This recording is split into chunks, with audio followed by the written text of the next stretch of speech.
6 minutes, please. I thought we had a really refreshing moment of honesty from the Minister in his opening remarks when he volunteered that the government had brought forward legislation for a sector that they didn't fully understand.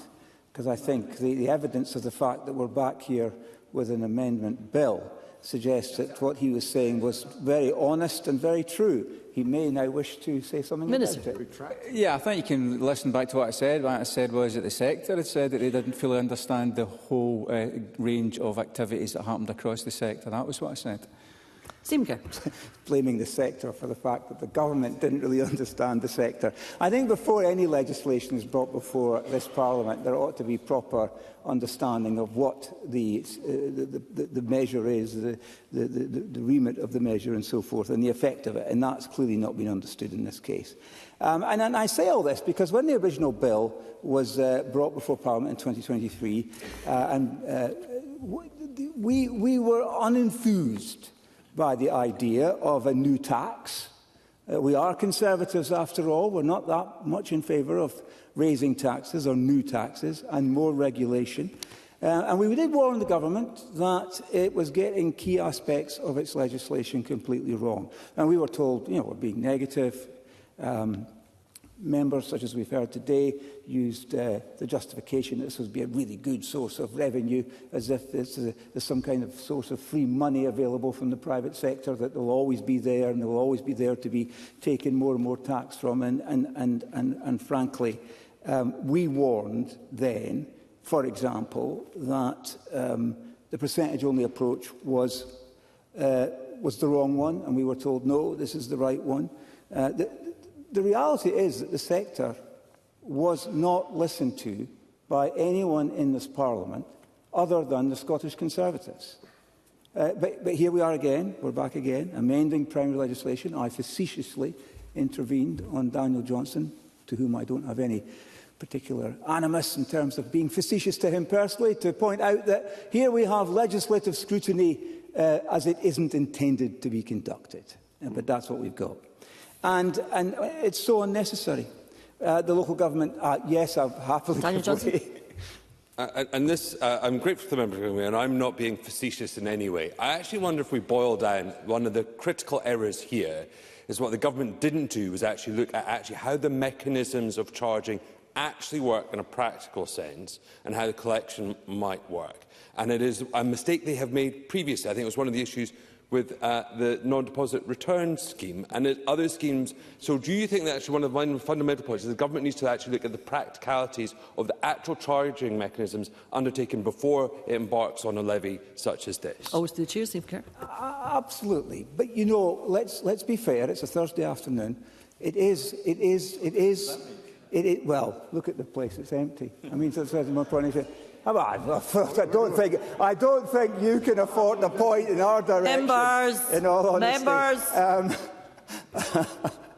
I want to be generous to the Minister by saying at least he has had the courage to listen and to act now. And I think that's maybe because Ivan McKee is a little bit at heart a pragmatist. He understands a little bit, I think, about what makes a business work, and he's seen through the bill that we put into law previously and seen its flaws. But let me just refer to what the committee said. We had the committee convener speak earlier. In their Stage 1 report, they said the core issue in this bill, the basis on which the levy can be charged, was not unforeseen. I think that is so diplomatic, by the way, not unforeseen. In other words, it was clearly obvious what the issues were. But it was all raised in the passage of the bill, and ministers were indeed warned.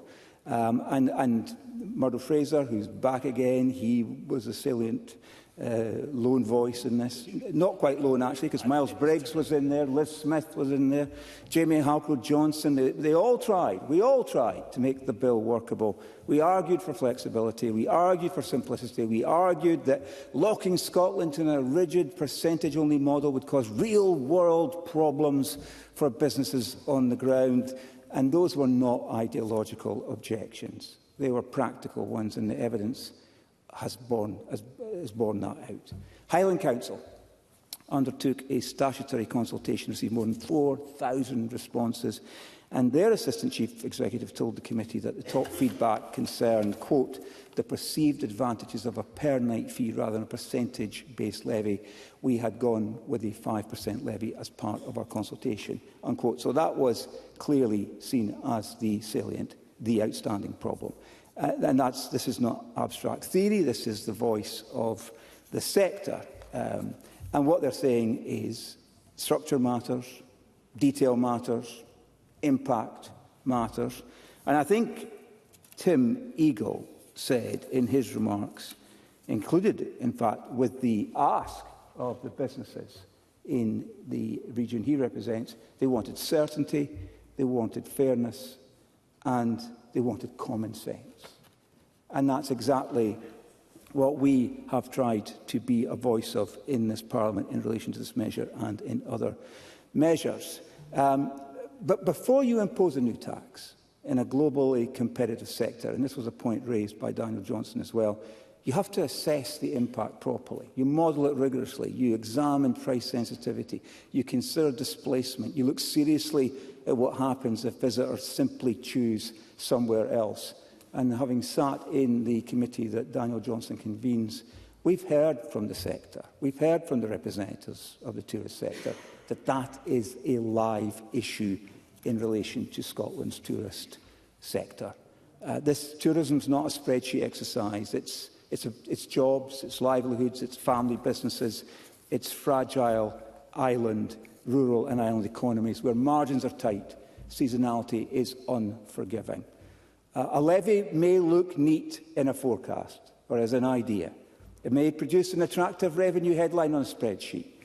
But if it shortens length of stay, shifts bookings to competing destinations, or adds friction in a competitive market, the wider economic cost could outweigh the gain, and that's why modelling matters. It is reckless to introduce a new tax without properly understanding behavioural impact.